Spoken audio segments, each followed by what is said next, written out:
दिया गया प्रश्न है 0.79 घटा 4/3 घटा 1/2 जमा 150% या परसेंट।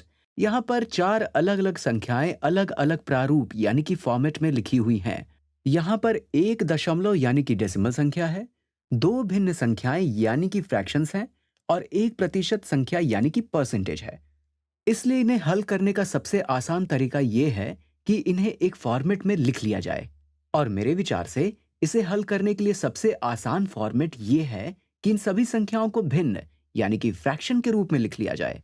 और मैं इसलिए ऐसा करना चाहता हूं क्योंकि 4/3 में जब आप 4 को 3 से विभाजित यानी कि डिवाइड करते हैं तो उत्तर में दशमलव आवर्ती यानी कि रिपीटिंग हो जाता है। इसलिए इससे बचने के लिए मैं इन सभी संख्याओं को भिन्न यानी कि फ्रैक्शन के रूप में लिख लेता हूं।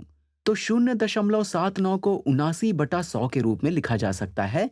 तो मैं यहां इसे फ्रैक्शन के रूप में लिख लेता हूं।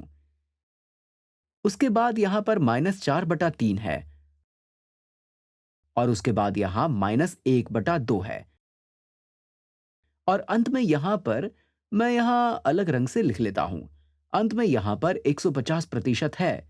150% यानी कि 150% में प्रतिशत का मतलब है प्रति 100, यानी इसे 150/100 के रूप में लिखा जा सकता है। तो अब हमने सभी संख्याओं को फ्रैक्शन के रूप में लिख लिया है और घटाव यानी कि सब्ट्रैक्शन और योग यानी कि एडिशन प्रक्रियाएं करने के लिए हमें इन संख्याओं का समान हर यानी कि कॉमन डिनोमिनेटर पता करना होगा।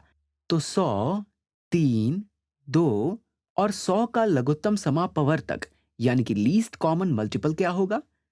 100 2 से विभाज्य यानी कि डिविजिबल है, इसलिए 100 और 2 का लघुत्तम समापवर्तक 100 है। तो अब हमें 100 और 3 का लघुत्तम समापवर्तक पता करना है। 100 और 3 का कोई सार्वगुणनखंड यानी कि कॉमन फैक्टर नहीं है और इसलिए इनका लघुत्तम समापवर्तक 300 होगा। इसलिए इन सभी संख्याओं का समान हर 300 है और हम इसे लिख लेते हैं। मैं इसे यहां लाल रंग में लिख लेता हूं। तो 79/100 को हम इस तरह भी लिख सकते हैं। 100 से 300 पर जाने के लिए हर यानी कि डिनोमिनेटर को 3 से गुणा करना होगा, इसलिए हमें अंश यानी कि न्यूमरेटर को भी 3 से गुणा करना होगा। इसलिए मैं यहां 3 से गुणा कर देता हूं। 79 गुणा 3 हुए 237। अब 4/3 को हल करते हैं। 3 से 300 पर जाने के लिए हमें हर को 100 से गुणा करना होगा और अंश को भी 100 से गुणा करना होगा।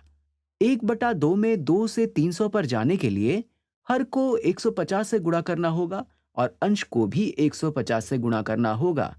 और अंत में 150/100 में 100 से 300 पर जाने के लिए इसे 3 से गुणा करना होगा, इसलिए हमें अंश को भी 3 से गुणा करना होगा। तो 150 गुणा 3 हुए 450। क्योंकि अब हमारे पास हर समान है, इसलिए अब हम अंश को जोड़ लेते हैं। तो अब इसे करने के लिए मैं यहां पर दाईं ओर इसे हल कर लेता हूं। तो ये संख्या होगी 237 माइनस 400 और माइनस 150 और यहां पर जमा का चिन्ह आएगा। यहां पर जमा 450 लिखा जाएगा। आइए अब देखते हैं कि क्या इसे और सरल कर सकते हैं। यहां पर हमारे पास -400 और -150 हैं, इसलिए इन दोनों को जोड़कर हम यहां -550 भी लिख सकते हैं।